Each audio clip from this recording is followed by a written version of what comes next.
I was driving a shortcut from 29 Palms, California to Albuquerque, New Mexico.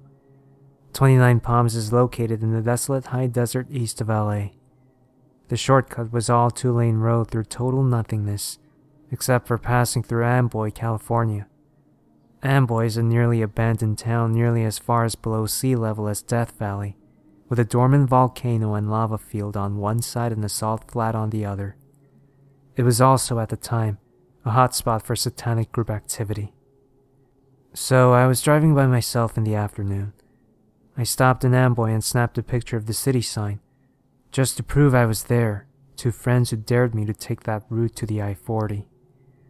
I got back in my car and proceeded to drive up into the mountain range between Amboy and the I-40.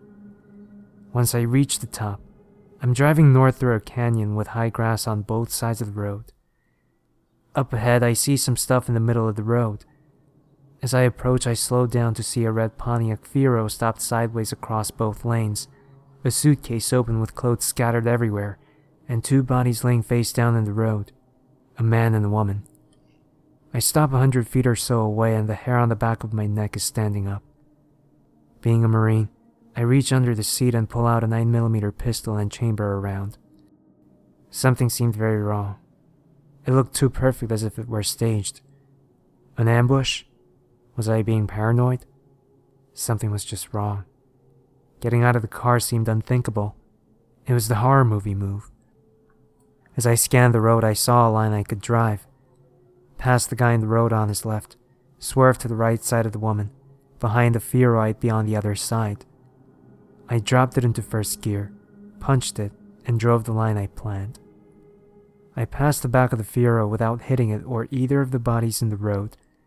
I continued forward a couple 100 feet and slowed down so I could breathe and let my heart slow down.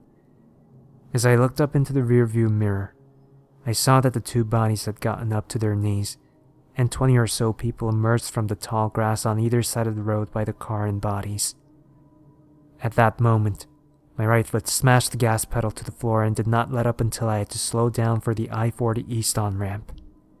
I'll never know what would have happened to me had I gotten out of the car to check on the bodies or stopped my car closer to them. Somehow, I do not think it would have been good.